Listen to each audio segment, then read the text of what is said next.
Baik, terima kasih. Assalamualaikum warahmatullahi wabarakatuh. Waalaikumsalam. Yang terhormat Bapak-bapak narasumber yang dalam hal ini ada yang mewakili KPI, yaitu teman kita atau saudara kita, Pak, sebentar, ini kehilangan saya. Reza, Bro. Pak Dedi, Pak Dedi dari Corporate Kompas ya, Corporate Secretary Kompas, Pak Betul, Prof. Muhammad Reza, dan juga tentu saja Mbak Sarah Safitri. Karena ini waktunya udah 10 lebih 20 menit, saya ada acara yang lain, mohon maaf sekali. Jadi saya tunggu-tunggu dari tadi sebelum jam 10.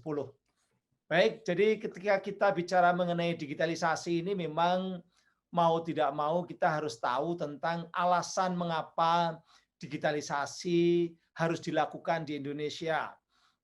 Kalau kita bandingkan dengan negara-negara lain, digitalisasi TV kita termasuk yang sudah terlambat. Perencanaan digitalisasi TV ini sudah dibuat permennya itu tahun 2007, coba bayangkan. 2007 itu sudah ada permennya tentang teknologi yang waktu itu mau digunakan. Terus kemudian tahun 2011 ada peraturan menteri, waktu itu Menteri Kominfo-nya Pak Tifatul Sembiring. Tapi pelaksanaannya ternyata mengalami hambatan. Sehingga sampai walaupun sudah ada, waktu itu sudah ada seleksi, ternyata gagal di jalan, bahkan aturan-aturan yang dibuat itu di-challenge di pengadilan dan kalah. Sehingga digitalisasi TV harus menunggu aturan dalam tingkatan undang-undang. Karena undang-undang penyiaran yang lama, Undang-Undang Nomor 32 tahun 2002, itu tidak ada klausul yang mengatakan adanya analog switch off. Tidak ada klausul yang secara jelas, katakanlah menurut Mahkamah Agung ya, yang memberikan semacam amanah untuk adanya digitalisasi TV terestrial, sehingga undang-undang penyiaran yang lama nggak bisa dipakai. Otomatis negara, pemerintah maupun juga para stakeholders harus menunggu undang-undang penyiaran yang baru. Tapi alhamdulillah sudah 10 tahun lewat, bahkan ini 15 tahunan, undang-undang penyiaran yang baru juga nggak muncul-muncul. Itu jadinya seperti itu. Sehingga digitalisasi terhambat lagi. Maka satu-satunya cara yang dilakukan oleh pemerintah supaya ada peraturan perundang-undangan yang memayungi digitalisasi dan analog switch off, dimasukkanlah klausul tentang analog switch off dan digitalisasi TV ini ke dalam Undang-Undang Cipta Kerja atau Undang-Undang Omnibus Law, Undang-Undang Nomor 11 tahun 2020. Makanya muncul di situ bahwa analog switch off di Undang-Undang Nomor 11 tahun 2020 itu akan dilaksanakan paling lambat 2 tahun setelah Undang-Undang Cipta Kerja diundangkan. Waktu itu kan diundangkan tanggal 2 November, maka otomatis ya analog switch off-nya juga 2 November tahun 2022. Karena pengundangannya waktu itu 2020. Ini sudah terlambat sekali kalau kita bayangkan dengan negara-negara seperti Belanda. Belanda 2006 sudah, Inggris 2007, Jerman 2008, Amerika 2009. Tetangga kita Brunei 2017, Singapura 2019, Malaysia 2019. Thailand tuh dulu belajar dari kita, dia udah 2020 udah selesai. Indonesia ini di wilayah Asia Tenggara hanya bareng dengan Timor Leste yang belum. Kita sekelas Timor Leste. Nah, tapi bukan hanya persoalan itu sebenarnya yang penting kenapa penyiaran itu perlu katakanlah dimigrasikan atau didigitalisasi ya, terutama penyiaran analog ini, TV analog terestrial ini. Karena pertama, selain itu tuntutan teknologi supaya menjadi lebih bersih, tadi Mbak MC atau moderator sudah bicara mengenai lebih bersih, lebih irit dari sisi ekonomi listriknya, kemudian lebih jernih, canggih dan sebagainya, lalu kanal-kanalnya bisa dimanfaatkan semakin banyak konten, sehingga kontennya nanti akan semakin beragam dan lain-lain. Nanti teman-teman dari KPI yang akan bahas itu. Tapi di sisi yang lain, yang tidak kalah pentingnya adalah bahwa sebenarnya digitalisasi TV itu adalah sebuah upaya menghindarkan kiamat internet. Kalau ini bahasa saya ini, bahasa khas saya. Digitalisasi TV terestrial ini adalah upaya untuk menghindari kiamat internet. Kenapa demikian? Jadi kalau menurut analisis dari teman-teman yang memahami spektrum broadband, yang memahami tentang teknologi digital, di Indonesia itu sejak 2013 kita sudah defisit broadband. Jadi mengalami kekurangan broadband. Kenapa defisit broadband? Karena pada waktu ITU, International Telecommunication Union, itu membagi-bagi frekuensi itu dipakai untuk penerbangan, frekuensi itu dipakai untuk markonis atau laut, ya, perhubungan laut, frekuensi itu dipakai untuk radio, itu FM, frekuensi itu dipakai untuk channel-channel penyiaran televisi analog, kemudian ada yang untuk amatir radio, untuk HT kita. Tidak membayangkan perkembangan teknologi digital, terutama teknologi yang berbasis internet. Nah, sekarang di Indonesia pengguna internet sudah 202,6 juta orang. Yang aktif di media sosial 170 juta, itu pun catatan awal 2021 dan itu juga hasil riset. Mungkin kalau betul-betul dari teknologi digitalnya bisa lebih. Nah, belum lagi pengguna internet ini juga tidak hanya sekedar dia mendownload atau mengupload, tapi juga ada fitur-fitur yang terus berkembang. Dulu nggak ada namanya fitur, katakanlah Zoom seperti sekarang, yang semua orang pakai. Dulu nggak ada yang namanya fitur orang GoFood, Gojek, Grab, dan lain-lain. Sekarang semua orang boleh dikatakan mengembangkan fitur baru. Peduli Lindungi sekarang ini yang paling booming karena COVID, itu fitur baru. Nah, ketika fitur semakin banyak, ketika penggunanya semakin banyak, maka broadband demand semakin juga banyak, semakin meninggi. Persoalannya frekuensinya udah terlanjur dibagi-bagi dan dulu kurang katakanlah yang untuk pengembangan internet, pengembangan digital dalam konteks internet itu kurang banyak gitu ya. Misalnya seperti yang dipakai oleh televisi. Televisi itu menggunakan frekuensi 700 MHz. Di mana frekuensi 700 MHz itu adalah frekuensi yang sebenarnya paling bagus dipakai untuk 5G. Paling bagus untuk 4G atau 5G juga. Yang untuk teknologi digital, untuk katakanlah ekonomi digital, tapi sudah terlanjur dipakai oleh TV-TV analog. Nah, ketika 4G berkembang, kemudian digital ini berkembang di masyarakat, di mana sekarang semua orang menggunakan frekuensi dan broadband, maka terjadilah peningkatan kebutuhan permintaan broadband, terutama di kota-kota besar. Makanya HP-HP kita ini semakin lama semakin sering kalau di luar rumah yang tidak pakai fiber optik, di luar kantor yang nggak pakai fiber optik, misalnya sedang di pasar atau sedang di mobil atau sedang naik sepeda motor, itu semakin lemot. Kenapa? Karena broadband-nya udah terlalu banyak penggunanya. Nah, diperkirakan tahun 2025, 2026 bukan hanya lemot lagi, tapi bisa sampai terhenti atau mejen, saking banyaknya. Ini kita lihat ini waktu itu masih proyeksi ya, sekarang datanya juga hampir sama. Memang tahun 2020 aja udah 500-an megahertz yang defisit.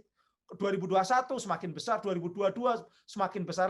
Ketika sudah sangat besar defisitnya, mau tidak mau yang terganggu adalah teknologi digital. HP kita, HP adik-adik yang paling canggih pun akan lelet dan bisa mejen kalau tidak ada penataan frekuensi. Nah, digitalisasi TV itu penataan frekuensi.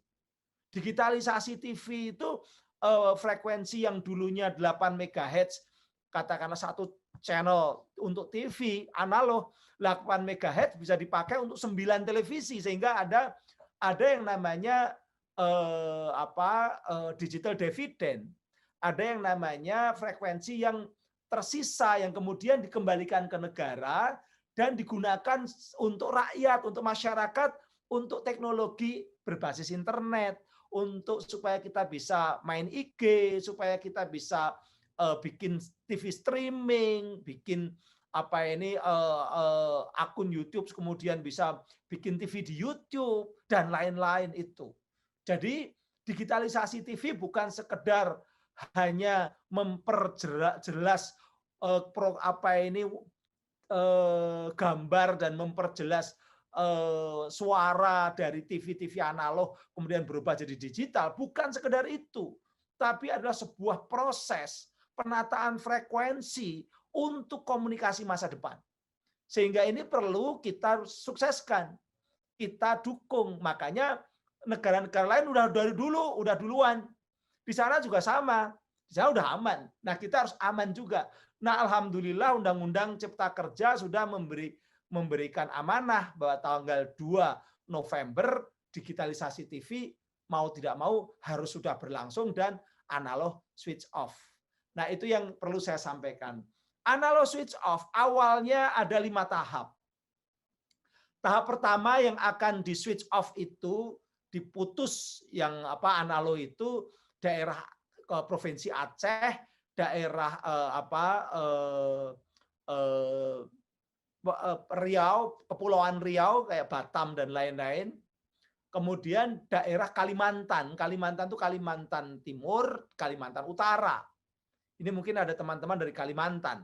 Kenapa Kalimantan? Karena memang itu sudah dibangun oleh TVRI. TVRI sudah mulai membangun awal beberapa MOOCs, beberapa tower di daerah-daerah itu untuk melayani digitalisasi TV. Cuman banyak juga yang nggak pindah, masih pakai yang analog, yang kepure, yang bintik-bintik. Nah, sosialisasi hari ini adalah mencoba untuk mengingatkan supaya semua siap.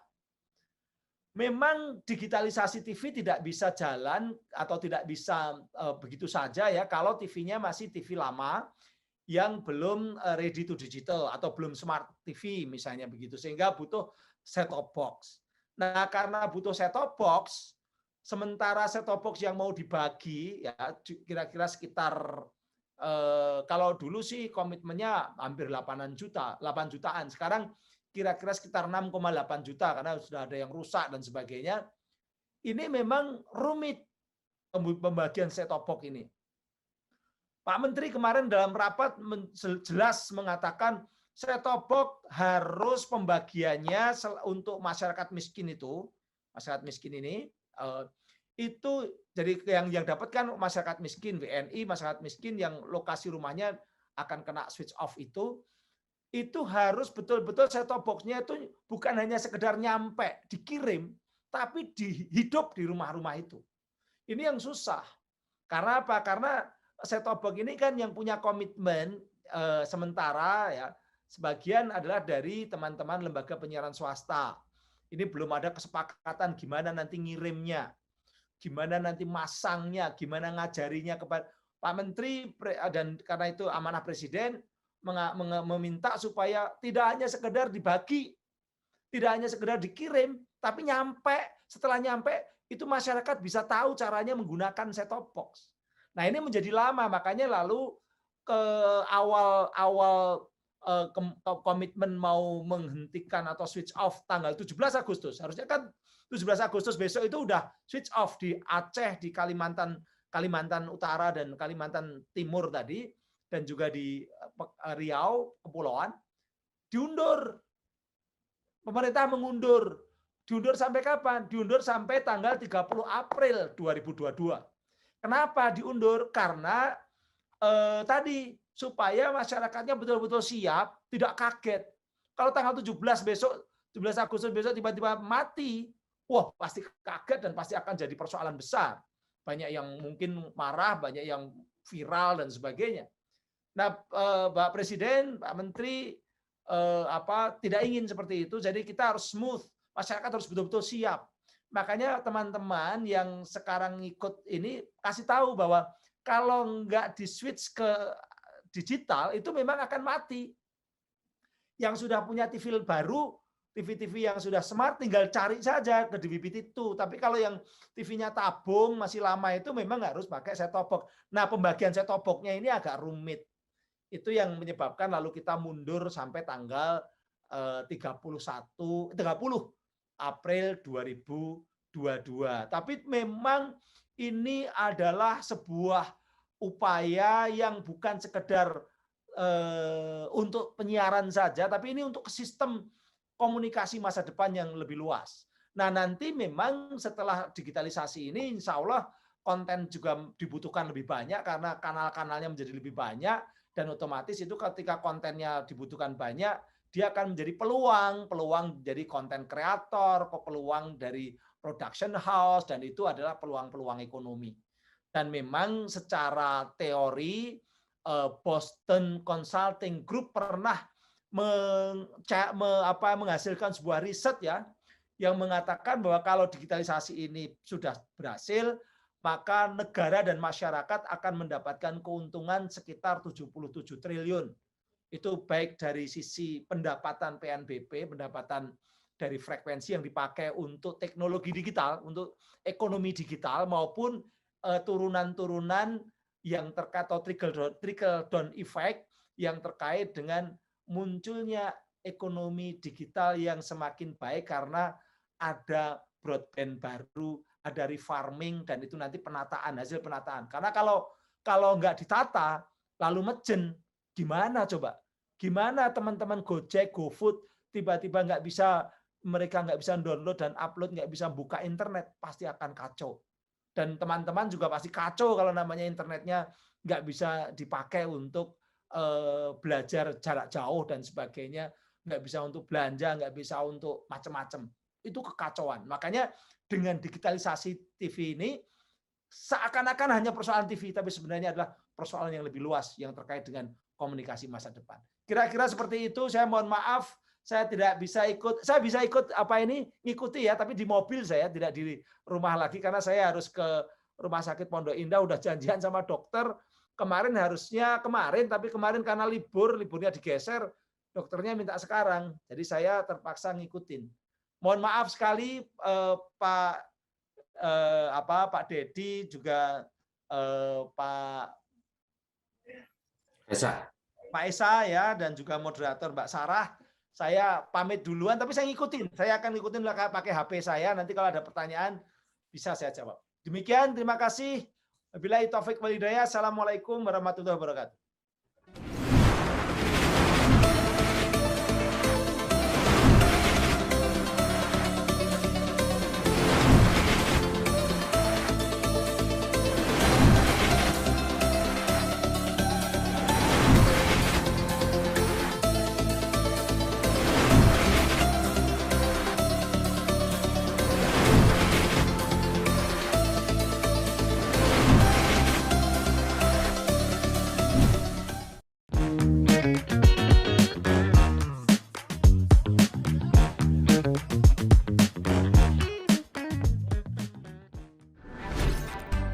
Halo semuanya, aku Modi, maskot TV Digital Indonesia.